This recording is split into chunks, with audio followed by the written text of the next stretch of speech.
जय राधा माधवा कुंज बिहारी जय राधा माधवा कुंज बिहारी जय गोपी जन वल्लभा गिरिवरधारी जय गोपी जन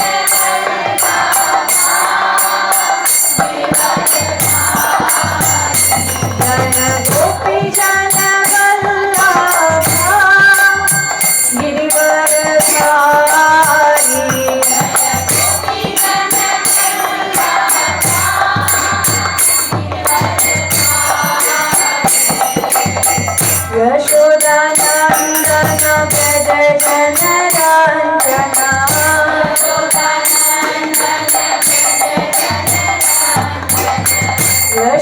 यशोदानंदन व्रज जनरंजना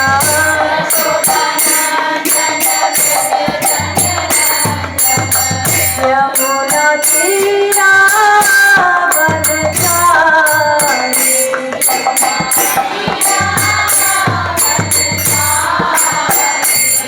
जय राधा माधवा कुंज बिहारी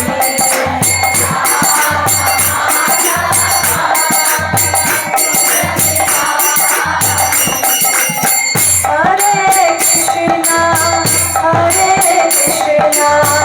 कृष्णा कृष्णा हरे हरे हरे राम राम राम हरे हरे हरे कृष्णा कृष्णा कृष्णा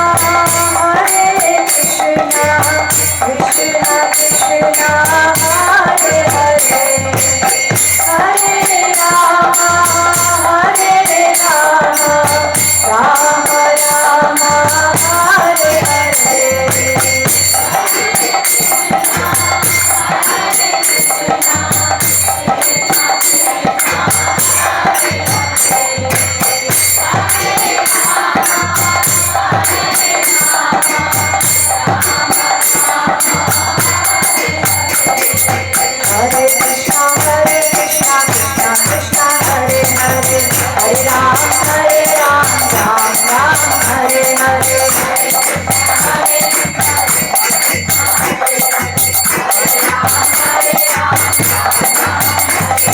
हरे कृष्णा कृष्णा कृष्णा हरे हरे हरे राम राम राम हरे हरे हरे कृष्णा कृष्णा कृष्णा हरे हरे हरे राम राम राम हरे हरे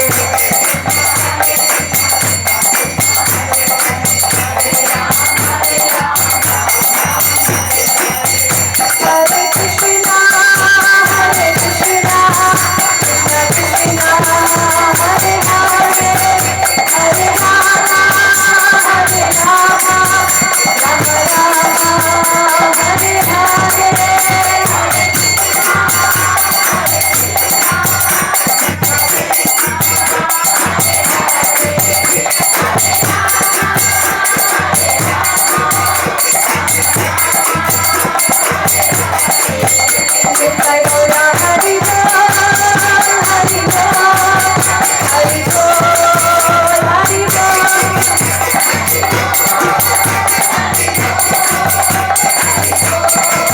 जय जय प्रभुपाद प्रभुपाद प्रभुपाद प्रभुपाद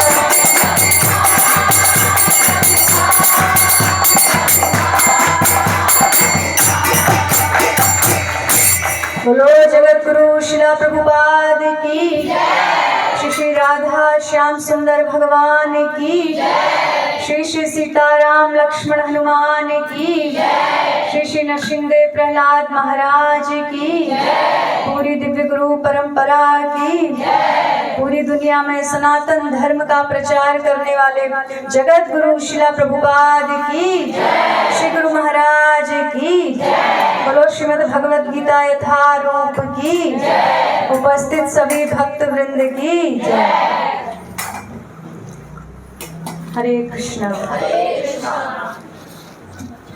ओम अज्ञानतिमिरान्धस्य ज्ञानाञ्जनशलाकया चक्षुरुन्मीलितं येन तस्मै श्रीगुरुवे नमः। श्रीचैतन्यमनोभीष्टं स्थापितं येन भूतले स्वयं रूप कदा मह्यं ददाति स्वपदान्तिकम्। वन्देऽहं श्रीगुरु श्रीयुतपदकमलं श्रीगुरुं वैष्णवांश्च श्रीरूपं साग्रजातं सहगण रघुनाथान्वितं तं सजीवं सावद्वैतं सावधूतं परिजनसहितं श्रीकृष्ण चैतन्यदेवं श्रीराधा कृष्णपादान् सहगण ललिता श्रीविशाखान्वितांश्च। हे कृष्ण करुणा सिंधु दीनबंधु जगतपते गोपेश गोपिका कांत श्री राधा कांत नमस्तुते। तप्त कांचन गौरांगी श्री राधे वृंदावनेश्वरी वृषभानुसुते देवी प्रणमामि हरिप्रिये। वाञ्छाकल्पतरुभ्यश्च कृपा सिन्धुभ्येव च पतितानां पावनेभ्यो वैष्णवेभ्यो नमो नमः। जय श्री कृष्ण चैतन्य प्रभु नित्यानंद श्री अद्वैत गदाधर शिवासादि गौर भक्तवृंद। सभी मिलके बोलिए हरे कृष्णा कृष्णा कृष्णा हरे हरे हरे राम राम राम हरे हरे। हरे कृष्णा कृष्णा कृष्णा हरे हरे हरे राम राम राम हरे हरे। हरे कृष्णा कृष्णा कृष्णा हरे हरे हरे राम राम राम हरे हरे। बोलो श्रीमद् भगवद गीता यथारूप की जगत गुरु शिला प्रभुपाद की श्री गुरु महाराज की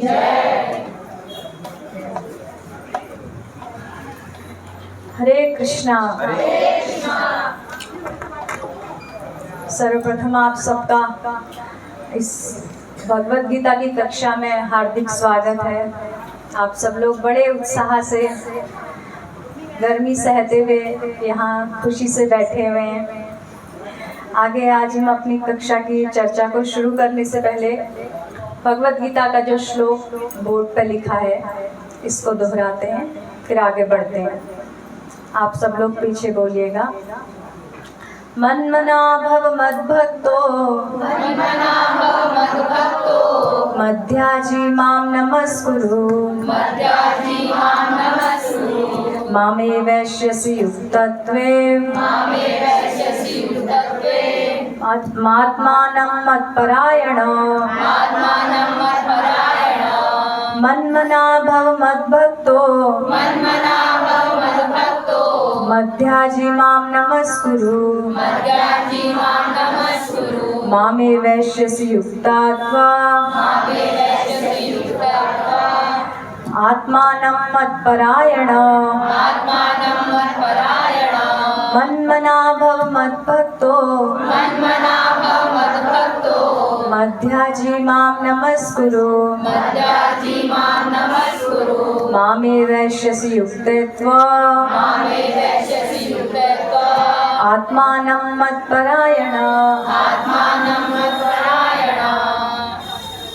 कोई एक श्लोक को दोहराइए। मन्मना भव मद्भक्तो मध्याजी माम आत्मानं मत्परायण। इसका अर्थ पढ़ते हैं। भगवान अर्जुन को कह रहे हैं अनुवाद में, अपने मन को बोलिए मेरे नित्य चिंतन में लगाओ, मेरे भक्त बनो, मुझे नमस्कार करो, और मेरी पूजा करो। इस प्रकार तुम मुझ में पूर्णतया तल्लीन होने पर निश्चित रूप से मुझको प्राप्त करोगे। तात्पर्य अर्चनी वंदनी जगत गुरु श्रीला प्रभुपाद की जय। आज के श्लोक में भगवान जो भगवत गीता के 18 अध्यायों में से जो 9वां अध्याय है परम गुह्य ज्ञान, उसका जो ये आखिरी श्लोक है। भगवत गीता में 18 अध्याय हैं। कुछ लोग नए आए हैं, जैसे उनको पता नहीं होगा, तो 18 अध्याय को 6 भागों में वर्गीकृत कर दिया है। पहले के 6 भाग और आखिरी के 6 भाग। इसके बीच के जो 6 भाग हैं वो शुद्ध भक्ति का निरूपण करते हैं। बीच के 6 भाग में भगवान ने जो गुह्य ज्ञान था, जो अपने तक पहुंचने का रास्ता था, उसको बीच में छुपा के रखा, और उससे भी बीच में जो 9वां अध्याय था उसको परम गुह्य ज्ञान शीर्षक दिया। इसमें भगवान जो भी बातें बता रहे हैं वो अपने तक पहुंचने की बता रहे हैं अर्जुन को, तो इसलिए भगवान ने इसको गोपनीय ज्ञान कहा।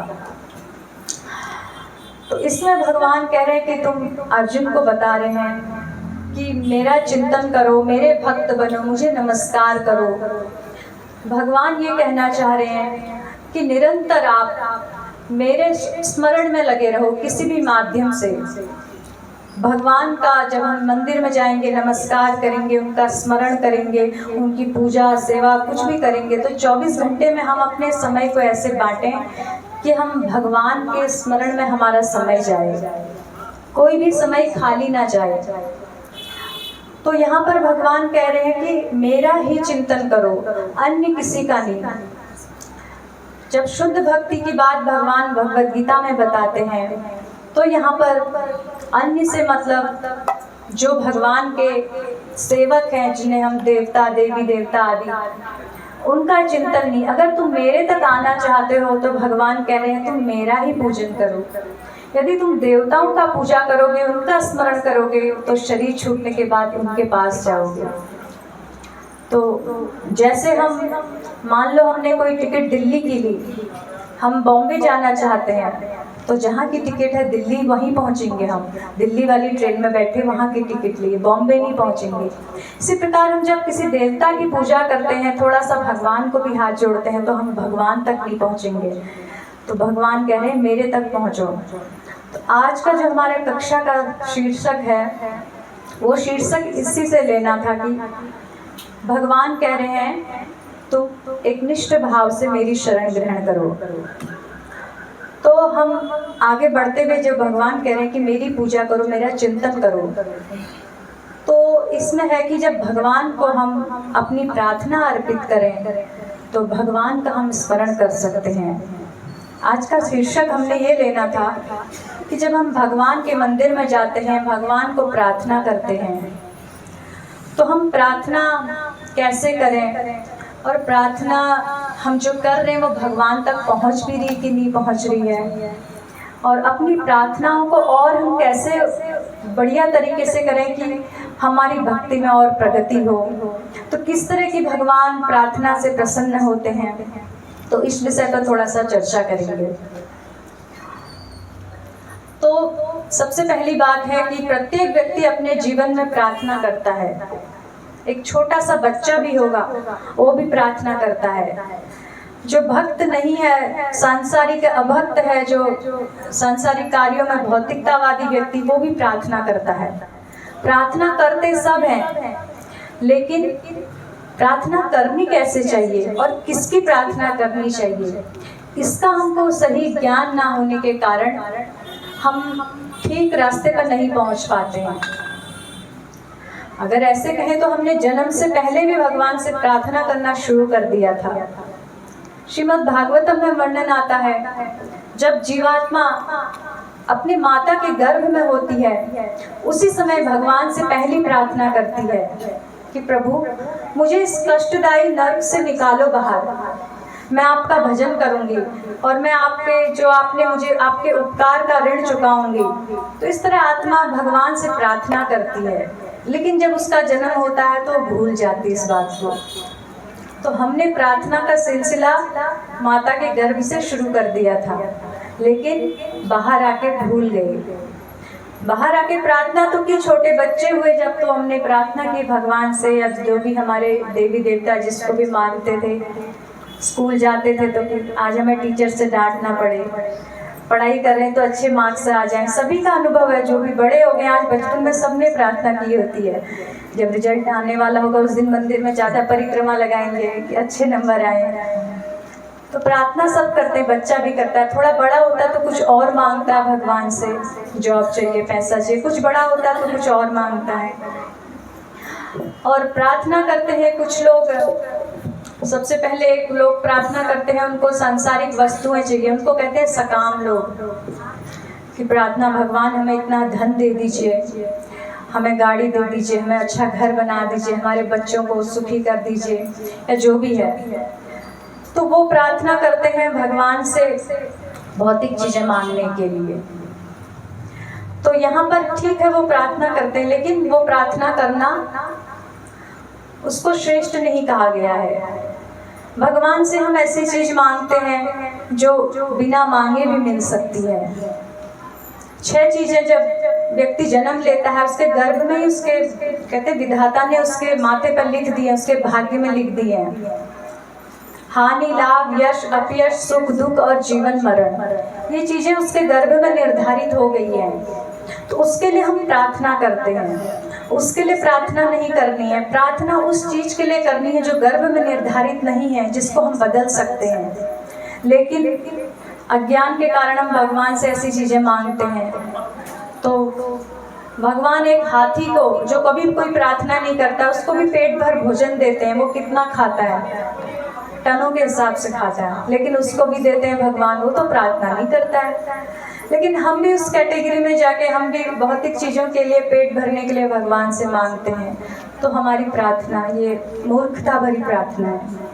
थोड़े से इससे ऊपर उठते हैं दूसरे लोग होते हैं जो प्रार्थना करते हैं, कहते हैं संसार में तो अच्छा नहीं, लेकिन हम मरने के बाद खूब दान पुण्य करके स्वर्ग जाएंगे, उच्च लोकों में जाएंगे। वो भी ठीक है, यहाँ से थोड़े से तो उठे, लेकिन स्वर्ग में भी क्या है, यही सुख सुविधाएं जो भोग हम यहाँ भोग रहे हैं वही स्वर्ग में मिलता है। क्षीणे पुण्य मृत्यु लोकम विशंति, जब वहाँ पुण्य खत्म होंगे फिर यहीं आना है वापस। ये भी बुद्धिमानी नहीं है। इससे थोड़े से ऊपर होते हैं, वो कहते हैं कि ये संसार नश्वर है, हमें यहाँ से निकल के भगवान में विलीन हो जाना है, जिनको कहते हैं मायावादी।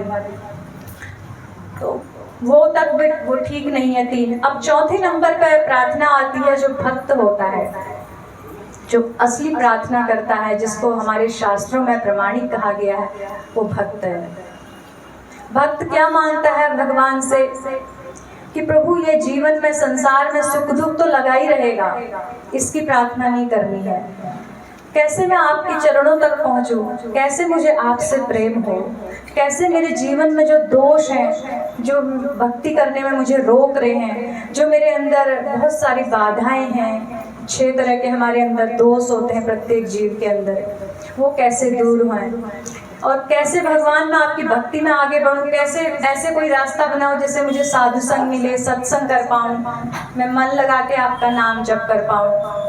ये जो प्रार्थना करते हैं भक्त लोग, ये प्रार्थना प्रमाणिक बताई गई है।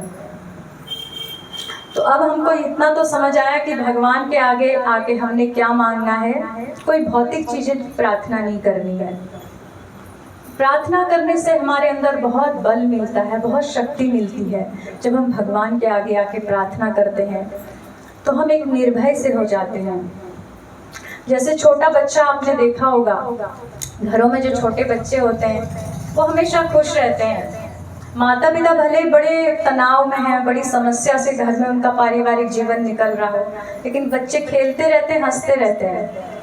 उनको क्या है, जो जरूरत पड़ेगी अपने माता पिता से मांगेंगे और वो आवश्यक वस्तुएं दे देंगे, इतना विश्वास होता है उनको और टेंशन नहीं लेते हैं। वो माता पिता वो आके बोल देते हैं। तो हमें भी भगवान के प्रति ऐसा समर्पित रहना है, भगवान के सामने प्रार्थना करनी है, भगवान के पास बार बार ये कहना है कि भगवान अब भौतिक चीज़ें नहीं मांगनी बच्चे की तरह, भगवान से वो चीज़ मांगनी है जो भक्ति है। तो अभी हमने ये बताया कि प्रार्थना हमें ये करनी है। तो अब प्रार्थना करने के लिए जब हम भगवान के आगे आते हैं तो किस तरह करनी चाहिए। श्रीमद् भागवतम में बताया है कि सबसे पहले भगवान के पास आते ही सामान्यतः हम लोग प्रार्थना करते हैं कि भगवान में जो अपनी जो समस्या है वो बता देते हैं या हमें जो चाहिए वो मांग लेते हैं। सबसे पहले बताया गया है कि भगवान के पास आके उनका गुणगान करना चाहिए। अगर आपको प्रार्थना भी करनी, मान लो कोई जरूरी आपको मांगना ही पड़ गया, तो सबसे पहले उनका गुणगान कीजिए, भगवान की महिमा कि प्रभु आप कितने महान है, आपने समस्त ब्रह्मांड को बनाया और आपसे ही सब कुछ निकला हुआ है, आपकी कृपा से मैं जीवन जी रहा हूँ। उनकी महिमा का गुणगान करना है।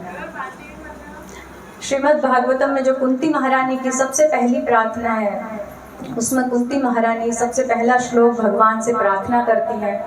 तो उन्होंने सबने प्रार्थना करके दिखाया है, भक्तों ने, शुद्ध भक्तों ने किस तरह प्रार्थना करते हैं, हमने उससे सीखना है। हमें भी वैसी प्रार्थना करेंगे तो प्रमाणिक प्रार्थना होगी। तो कुंती महारानी भगवान से कहती है कि नमस्ते पुरुषं त्वाद्यम ईश्वरं प्रकृते परम अलक्ष्यम सर्वभूतानाम। कहती है कि आप प्रभु, आप महान परम पुरुष हैं, पुरुषोत्तम हैं, आपसे ही समस्त सृष्टि का उद्गम है और आपसे ही पालन है, आपसे ही संहार है। आप इतने महान हैं तो मैं आपको प्रणाम करती हूँ। तो पहले हमने भगवान का गुणगान करना है, कभी भी मंदिर में आए या कहीं भी प्रार्थना कर रहे हैं। तो दूसरे नंबर पर प्रार्थना करनी है, धन्यवाद देना है, कृतज्ञता रखनी है। भगवान को धन्यवाद किस चीज़ का देना है, गिनती करनी है, अपने पास एक लिस्ट बनानी है। एक दिन सबने डायरी पेन लेके कि भगवान ने मुझे अच्छा अच्छा क्या क्या दिया है। अगर आप बैठ के लिखना शुरू करेंगे तो आप देखेंगे आपका पेज भर गया है। हम ध्यान नहीं देते हैं, 99% भगवान ने हमको बहुत कुछ अच्छा दिया है, कुछ 1% ऐसा है जो हमें दुख दे रहा है। तो हम उस 1% वाले को बार बार याद करते हैं और बार बार कोसते हैं, अपने को, भाग्य को और भगवान को भी। लेकिन जो 99% दिया है उसका ध्यान ही नहीं देते हैं।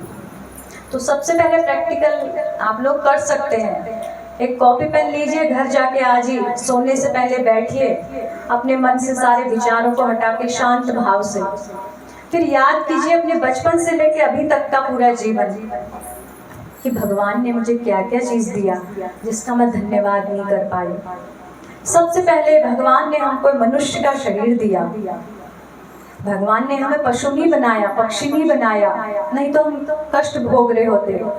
मनुष्य दिया, उसके बाद भी हमें बुद्धिमान बनाया। कितने ऐसे मूढ़ हैं, मनुष्य तो बन गए लेकिन पागल हैं, हमें बुद्धि दी भगवान ने। फिर भगवान ने हमें शरीर भी दिया, तो इतना सुंदर शरीर दिया हमें, 2 हाथ पैर आंखें सब कुछ हम देख सकते हैं। कुछ ऐसा नहीं है कोई हमें शरीर से हम कमजोर हो गए हैं, हमें 1 हाथ नहीं दिया या 1 पैर नहीं दिया। अपना अपना अनुभव लिखना चाहिए। तो भगवान ने हमें इतना कुछ दिया। उसके बाद भगवान ने अपने तक पहुंचने के लिए हमें रास्ता दे दिया, साधु संग दे दिया। भगवान हमें, जो हम श्वास ले रहे हैं, एक एक श्वास कितनी कीमती है, हॉस्पिटल में जाए तो पता लगेगा। तो वो श्वास भगवान ने आज तक कभी पैसे नहीं वसूल किए, वो श्वास हम ले रहे हैं और छोड़ रहे हैं, हमें याद भी नहीं है, फ्री में दी, इतनी कीमती चीज़ जो मिलती नहीं है। पानी ऐसे खुला दिया भगवान ने, नहीं तो कितना बिल आता अगर भगवान पानी का बिल लेते तो पूरे जीवन का बिल जमा नहीं कर पाते। बिजली का प्रकाश ऐसा दिया कि हम कितनी सारी लाइट लगाते हैं, 4 हम लगा रहे हैं ट्यूबलाइट, फिर भी रोशनी कम है। लेकिन भगवान ने जो लाइट दी, इतने बड़े सूर्य नारायण, उनकी रोशनी आते ही सारी जितनी सब लाइट लगाओ सब फेल हो जाती है, तो कोई बिल नहीं उसका दिया। इतनी सुंदर प्रकृति दी, कितना कुछ भगवान ने दिया। तो इसके लिए आके भगवान को खड़े होकर धन्यवाद डेली। पहले नंबर पर क्या करना है, गुणगान भगवान का कि आप कितने महान हैं, आप कितने दयालु हैं, और याद करना है भगवान के चरित्र को। आपने कितनी कृपा की, पूर्व में कितने भक्तों पर, बड़े बड़े भक्तों का उद्धार किया आपने। और दूसरे नंबर पर उनको धन्यवाद करना है। धन्यवाद करने से क्या होता है, हमारे अंदर एक कृतज्ञता आती है, और जो व्यक्ति बड़ा कृतज्ञता देने वाला होता है, धन्यवादी होता है, उसको समाज में भी, संसार में भी बड़ा पसंद किया जाता है। अगर हम किसी से कुछ वस्तु लेते हैं, उसका बाद में उसको थोड़ा सा एहसान नहीं जताते, मतलब उसके प्रति धन्यवादी नहीं रहते हैं, बिल्कुल इग्नोर कर देते, तो उसको बुरा लगता है ना कि मैंने इतना किया और इसने कुछ भी नहीं कहा। हालांकि भगवान इतने दयालु है, वो अपने बच्चे समझ के हमारा बुरा नहीं मानते हैं, लेकिन एक कृतज्ञता का नेचर हमारा होगा तो हमें जीव मात्र के प्रति कृतज्ञ रहते रहते हम भगवान तक ज्ञापित कर पाएंगे। हमें हर चीज़ के लिए कृतज्ञ रहना चाहिए, धन्यवाद करना चाहिए। अपने पारिवारिक जीवन में भी आप घर में, दोस्तों के बीच, जहाँ भी जिससे कुछ अच्छा सीखते हैं, माता पिता सेवा कर रहे हैं, खाना बना के माता जी देती हैं, पिताजी कमा के खिला रहे हैं, भाई बहन का साथ, उनके प्रति हृदय में कृतज्ञता का भाव रखना चाहिए। शुरुआत हम यहाँ से करेंगे, तो करते करते धीरे धीरे क्या होगा, हमें फिर छोटे लेवल पर जब हम देखेंगे छोटे छोटे गुणों को, तो फिर बड़े लेवल पर भगवान का दिखेगा। डायरेक्ट भगवान तक करना तो चाहिए, लेकिन अंदर नहीं आ पाएगा वो। हम बाहर से शुरुआत करेंगे आर्टिफिशियल इसको करने की, लेकिन स्वभाव में ये उतारना चाहिए। इससे हमारे अंदर एक तो अहंकार नहीं आएगा। सबके प्रति अगर हमें धन्यवादी रहेंगे तो हमें कितना वो लगेगा, हम झुके से रहेंगे, अहंकार नहीं आएगा, तो विनम्र हो जाएंगे। विनम्र हो जाएंगे, साथ ही हमारा हृदय बड़ा कोमल सा हो जाएगा। जो अहंकारी व्यक्ति नहीं होता, उसका हृदय बहुत कोमल होता है। तो ऐसे लोग भक्ति करने के लिए बहुत अनुकूल होते हैं, ऐसा हृदय। तो कठोरता हमारे जीवन से चली जाएगी। तो ऐसा हमें अपना स्वभाव बनाना चाहिए, भगवान के प्रति धन्यवादी। दूसरा, तीसरे नंबर पर अब हमको करना है, अपने दोषों को भगवान को बताना है, जो सबसे कठिन है। बाकी तो हम कर लेंगे, ठीक है, हम सबके सामने नहीं बता सकते हैं, लेकिन भगवान तो एक ऐसे व्यक्ति हैं जिनके सामने आप खुल के जियो। आप बताइए, भगवान में जैसा हूँ ऐसा हूँ, अपना जीवन खुली किताब की तरह भगवान के आगे रखिए। एक एक दोष बताइए भगवान को। तो इससे क्या होगा, भगवान ऐसे माता पिता हैं, जैसे किसी माँ के आगे बच्चा गलती के लिए रोए कि मेरे से ऐसी गलती होगी, एक बार, दो बार, बार बार रोए, माँ प्रेम करती इसको कहेगी बस मैंने माफ़ कर दिया, अब मत बोल बार बार। तो भगवान भी जब हम बार बार अपने दोषों को बताएंगे कि हम ऐसे हैं, बुरे हैं प्रभु, हमारे अंदर काम, क्रोध, लोभ, मोह, ईर्ष्या, द्वेष सब है, हम झूठ भी बोलते हैं, हमसे पाप भी हो रहा है, तो भगवान देखेंगे, सुनेंगे सुनेंगे, लेकिन एक दिन तो भगवान सोचेंगे बस करो, इसके जीवन का उद्धार करना ही पड़ेगा। वो इतने दयालु हैं, वो नहीं सुन पाएंगे बहुत समय। तो अपने दोष को भगवान को जरूर बताना है, क्योंकि सबने बताया। हमारे जो आचार्य हैं बड़े बड़े, सूरदास जी, जो नित्य प्रति भगवान का दर्शन करते थे, बाह्य दृष्टि से उनकी आंखें नहीं थी, उनको नेत्रहीन कहते थे, लेकिन उनको भीतर की आंखें खुली थी। वो भगवान का नित्य लीला देखते थे, और जैसा भगवान को देख रहे हैं वो पद की रचना करके गाते थे। तुरंत कॉपी पेन लेके नहीं बैठते थे, तुरंत रचना, काव्य उनके अंदर से फूटता था। तो वो सूरदास जी क्या कहते हैं, मौसम कौन कुटिल खल कामी, अपने को कह रहे। क्या वो ऐसे थे? नहीं थे। अगर वो ऐसे होते तो भगवान उनको रोज दर्शन क्यों देते? जब सूरदास जी अपने पद गाते थे तो छोटे से बाल कृष्ण भगवान उनके आगे बैठते थे, ऐसे करते। आपने अक्सर फोटो देखी होगी।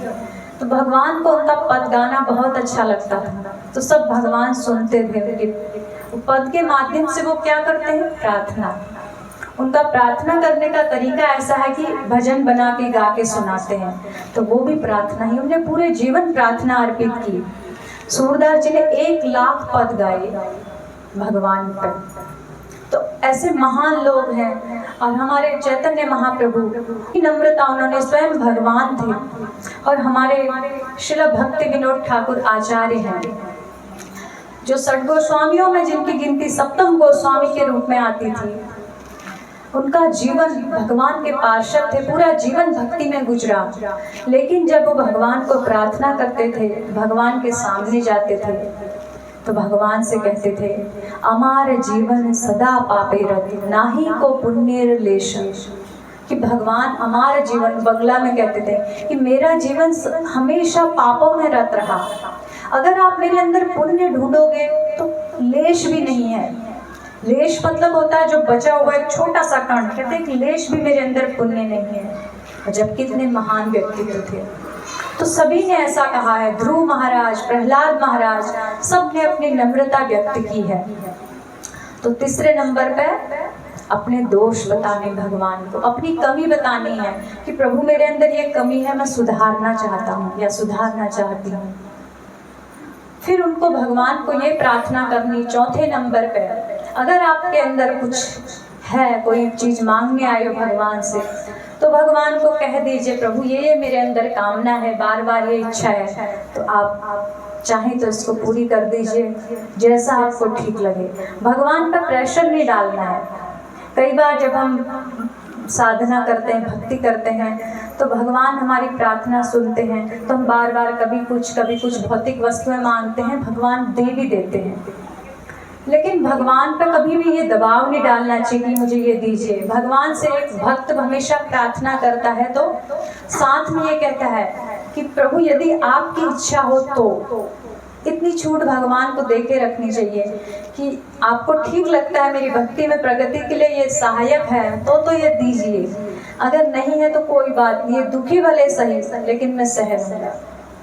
भगवान से हमेशा चौथे नंबर पर कुछ निवेदन करना है, इसको कहते हैं निवेदन करना।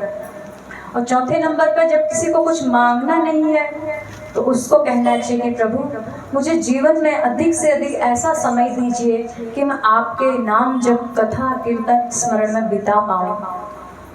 क्योंकि समय तो सबके पास है, 24 घंटे का ही समय है, लेकिन कौन भगवान के कीर्तन में उसको बिताता है, वो बड़ी बात है। तो वो महान भाग्यशाली है जो अपने समय को भगवान की तरफ लगा देता है। इसकी प्रार्थना हमें भगवान से करनी चाहिए कि मुझे ऐसी बुद्धि दीजिए कि मैं आपकी ओर आगे बढ़ सकूं। मेरे विचार और बुद्धि ऐसी रहे जो भक्ति में तेजी से बढ़ाने में मुझे अंदर से जागृत करते रहे। चौथे नंबर पर निवेदन करना है। ये 4 ही नंबर है। पहला क्या बताया? गुणगान। दूसरे नंबर पर धन्यवाद करना है। तीसरे नंबर पर अपने दोष बताने हैं। चौथे नंबर पर निवेदन करना है। ये 4 चीजें हमारे सब आचार्यों ने, आप अगर भागवतम पढ़ेंगे आज ही जाके देखिएगा, कुंती महारानी की स्तुति पढ़िए, प्रहलाद महाराज की स्तुति पढ़िए, सबने इसी क्रम में प्रार्थनाएं करी हैं जो श्लोक के माध्यम से। कुंती महारानी अपना जब दोष बताती हैं तो वो क्या कहती हैं कि प्रभु को कहती हैं, भगवान को, कि आपको पाना तो इतना कठिन है, बड़े बड़े परमहंस लोग नहीं पा सकते हैं, लेकिन मैं एक अधम स्त्री जाति में उत्पन्न, मैं कैसे आपको जान सकती हूँ। उनने अपनी नम्रता ऐसे व्यक्त की। हर कोई अपनी दीनता भगवान के सामने व्यक्त करता है। तो ये 4 चीजें याद रखनी है। और 5वीं क्या बताई थी? लिस्ट बनानी है जो भगवान के धन्यवाद देने के लिए क्या क्या मुझे दिया भगवान ने। तो ऐसा करेंगे तो हमारे अंदर भगवान के प्रति अपने आप प्रेम हो जाएगा। फिर हम भगवान से स्वयं प्रार्थना करने लगेंगे, भगवान से जुड़ जाएंगे। जब कोई व्यक्ति हमें बहुत कुछ देता है, बड़ी मदद करता है, तो हमें बार बार उसके प्रति उसकी स्मरण आता है, उसको धन्यवाद दें, उससे बात करें।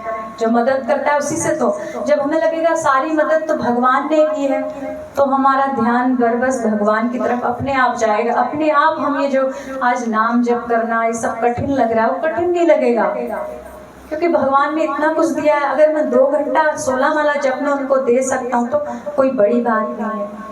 भगवान ने तो इतना कुछ दिया है, मुझे तो बहुत अपने 24 घंटे में से ज़्यादा देना चाहिए था, फिर ऐसा लगेगा। तो अगर ऐसी भावना हमारे अंदर बढ़ती जाएगी तो यही भक्ति है। एक नम्र हृदय में भगवान के प्रति धन्यवादी रहना, यही भक्ति है। तो इस तरह जो आज के श्लोक में कह रहे हैं, भगवान मेरे चिंतन करो, मेरे भक्त बनो, मुझे नमस्कार करो। नमस्कार करने का मतलब भगवान को प्रणाम करके प्रार्थना अर्पित करना। और प्रणाम करने में इतनी शक्ति है।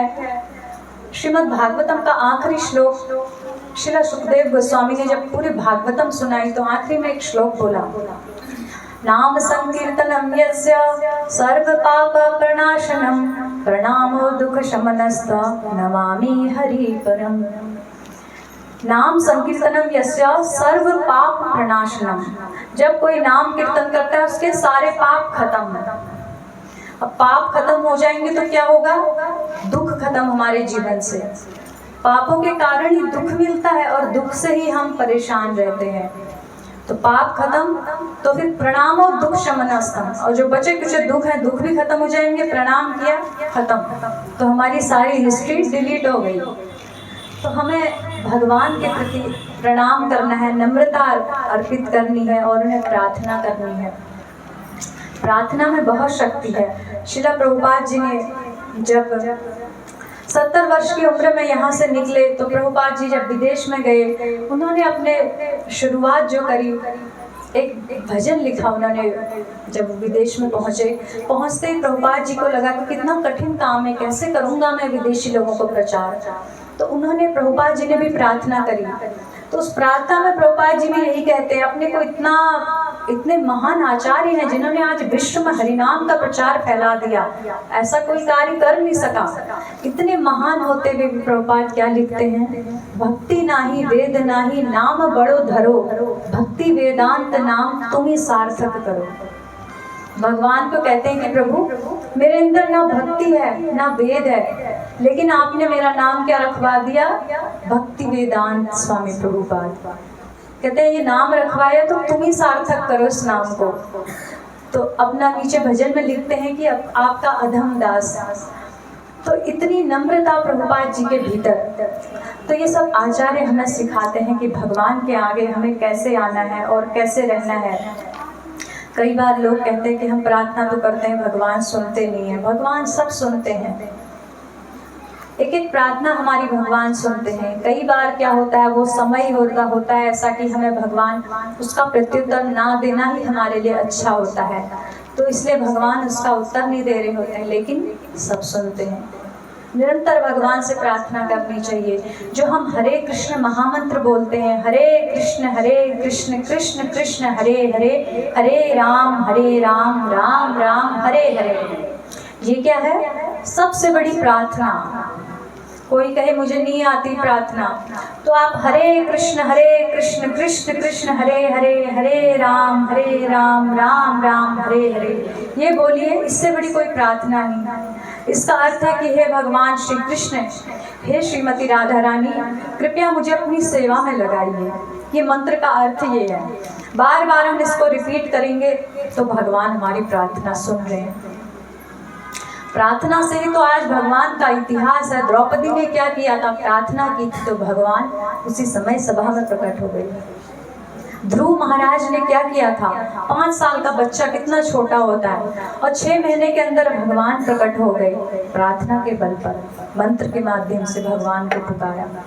वही गजेंद्र ने किया, हर भक्त ने वही किया। प्रहलाद महाराज ने, उनको प्रकृति भी काम नहीं कर रही थी प्रहलाद महाराज के ऊपर। जो गरम तेल होता है वो ठंडा हो जा रहा है, जो हथियार काटने वाले वो काट नहीं पा रहे, वो अपना स्वभाव भूल गए भगवान की शक्ति से। तो वो करते क्या थे, भगवान से प्रार्थना, भगवान का मंत्र जपते थे निरंतर। तो इस बल पर सब लोग इतने महान बन गए। तो हम भी इस प्रार्थना को अपने जीवन में लाएं। कभी हमें लगे कि हमारी प्रार्थना त्रुटिपूर्ण है, तो श्रीमद् भागवतम में जिन जिन भक्तों ने प्रार्थना की उनको पढ़िए, उनको दोहराइए, तो उनके माध्यम से भगवान हमारी प्रार्थना सुनते हैं। जैसे मान लो किसी कवि का लिखा हुआ कोई भजन हो या कोई गीत हो, कोई कविता हो, हम उसको गा रहे हैं जोर जोर से। मान लो वो कवि पास से गुजर रहा हो सड़क से, तो एक बार पीछे मुड़ के देखेगा, अरे ये तो मेरी कविता थी, ये कैसे पढ़ रहा है, तो उसको अच्छा लगेगा कि नहीं, खुश होगा वो। तो ऐसे ही जब हम श्रीमद् भागवतम की, मान लो हम प्रहलाद महाराज की स्तुति पढ़ रहे हैं, तो प्रहलाद महाराज शाश्वत हैं, वो सुनेंगे, वो कितने प्रसन्न होंगे। कुंती महारानी की स्तुति पढ़ेंगे, वो सुनेंगे कि मेरी रचना को दोहरा रहा है। अगर भक्त प्रसन्न हो गया तो भगवान स्वयं प्रसन्न हो जाते हैं। तो हमें श्रीमद् भागवतम से भी प्रार्थना अर्पित करनी चाहिए। और महामंत्र तो हमारे पास है, जिसको कुछ नहीं आता है, महामंत्र सबसे बड़ा, निरंतर इसको पुकारिए। जब भी कभी ऐसा लगे कि हम बहुत, कई बार होता है व्यक्ति इतने तनाव में होता है, मंदिर भी पास नहीं है, प्रार्थना हम कहीं भी कर सकते हैं, भगवान का स्मरण करके कहीं भी बैठ के आप कर सकते हो। आप गाड़ी में हो, सड़क पर चल रहे हो, कहीं भी आप जो मंत्र जपते हो भगवान की प्रार्थना, तो वहीं भगवान को पुकारने लग जाइए। तो यही हमारे जीवन का आधार है, हमें शक्ति प्रदान करती है प्रार्थना। हमारा इससे आत्मबल भी बढ़ता है। और जैसे हम महामंत्र जपते हैं, इसके विषय में हम आचार्यों ने कहा है कि जैसे एक छोटा बच्चा अपनी माँ को बुलाता है, इस भावना से हमें महामंत्र जपना चाहिए कि हरे कृष्ण कृष्ण कृष्ण हरे हरे, हरे राम राम राम हरे हरे। तो इस तरह हमें भगवान के प्रति अपने भावनाओं को अर्पित करना चाहिए। जब विग्रह रूप में भगवान आते हैं, हमारी भावनाओं के आदान प्रदान के लिए इधर आते हैं। एक छोटी सी कथा, हमारे जो परंपरा में आप देख रहे होंगे, वो आचार्य हैं, तीसरे नंबर पर लगे हैं जो।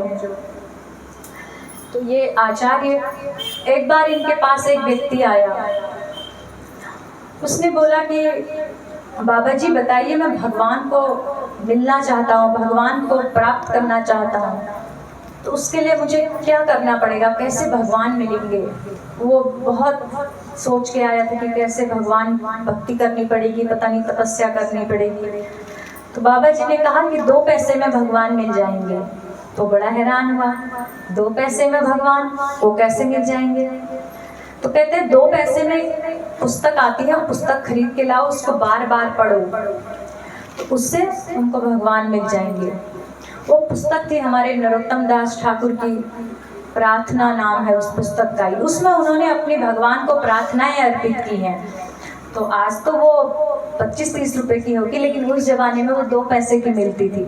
तो उन्होंने कहा उस पुस्तक को ले आओ, उसमें आचार्यों ने अपनी प्रार्थनाएं लिखी हुई हैं, अपने भाव अर्पित किए हैं, आप बस उसको रिपीट करते जाइए बार बार, तो अपने आप भगवान की तरफ पहुंच जाएंगे। तो आज की हमने जो भी कक्षा से शिक्षा ली कि हमें प्रार्थना कैसे करनी चाहिए, और प्रार्थना जरूर करनी चाहिए, कभी लापरवाही नहीं करनी चाहिए। प्रतिदिन प्रार्थना अर्पित करो। हम भगवान के निकट पहुंचते हैं जैसे जैसे हम भगवान को प्रार्थना करते हैं। किसी से हमें अपना संबंध बढ़ाना है, हमें उससे अपना प्रेम स्थापित करना है, तो क्या होगा, उससे बात तो करनी पड़ेगी। ऐसा कभी होता है कि हमने किसी से बात नहीं की और उस व्यक्ति से हमारा बड़ा प्रेम है? ऐसा कभी नहीं होता है। तो अब भगवान से हमने प्रेम करना है, उनकी भक्ति करनी है, तो उनसे बात करनी शुरू करनी पड़ेगी। तो भगवान से बात इस प्रार्थना के माध्यम से, जो महामंत्र रूपी प्रार्थना है, वो भगवान के साथ हमारा कनेक्शन है, बातचीत है। तो काफ़ी सारे जो शुद्ध भक्त होते हैं, बड़े उन्नत, वो तो ऐसा करते हैं, जब जप करते हैं उस समय बात नहीं करते हैं, कहते हैं हमारी भगवान से बातचीत चल रही है, तो बीच में हमें रोकना नहीं है। हम रोकते हैं तो डिस्टर्ब होता है भगवान को। तो कई लोगों का ऐसा नियम भी होता है, बहुत अच्छी भावना है भी, लेकिन फिर भी चलते फिरते भी हरिनाम करना ही, क्योंकि एक एक श्वास में भगवान का नाम लेना है। तो आज यही हम सीखते हैं, इसी को याद करेंगे, बार बार दोहराएंगे। आपको जो 4 चीज़ें बताई हैं उसको आप अप्लाई कीजिएगा अपने जीवन में, तो आप देखेंगे कि बहुत अच्छा। अगर आप हृदय से ये चीज़ें करते हैं तो हमें परिवर्तन तुरंत दिखता है, क्योंकि आत्मा का स्वभाव है ये भगवान की तरफ मुड़ना। जैसे हम प्रयास करते हैं तो हमें संतुष्टि मिलनी शुरू हो जाती है। तो इसको कीजिएगा। और जो एक कार्य बताया उसको भी अपनी डायरी में, अपनी कॉपी में शाम को सबने लिखना है। जो बच्चे हैं छोटे छोटे, इन्होंने भी लिखना है। आपने भी अपना रिकॉर्ड बनाना है कि भगवान ने क्या क्या दिया। अच्छे मम्मी दिए, अच्छे पापा दिए, और अच्छे मार्क्स आए मेरी क्लास में। कभी हम चॉकलेट मांगते हैं, वो भी मिल जाता है। तो सबको अपने लेवल पर कृतज्ञता भगवान के प्रति। और जब याद करेंगे तो हम भूल जाते हैं, इतना खो जाते हैं कि इन छोटी बातों को, इन गहरी बातों की तरफ ध्यान ही नहीं जाता है। जो कोई एक चीज़ नहीं देखी, जैसे एक मक्खी का स्वभाव होता है ना कि पूरा शरीर ठीक है, वहाँ नहीं बैठेगी, जहाँ घाव होगा वहाँ बैठेगी। वैसे ही हम सबका स्वभाव है कि जो भगवान ने 99% हमें बहुत कुछ दिया है उसको भूल जाते हैं, 1% के लिए परेशान है बस, और रो रहे हैं। होना कुछ नहीं है, समय बर्बाद होना है, मृत्यु आनी चले जाना है। इससे अच्छा बुद्धिमानी यह है कि समय रहते उस 1% को भुलाएं, जो 99% मिला है उसके प्रति उसको इस्तेमाल करते हुए फायदा लें।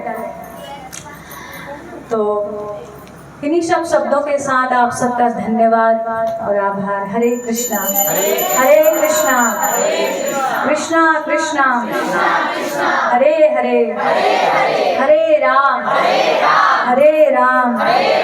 राम राम हरे हरे। बोलो जगत गुरु शिला प्रभुपाद की, श्री राधा श्याम सुंदर भगवान की, और निताई पंचतत्व भगवान की।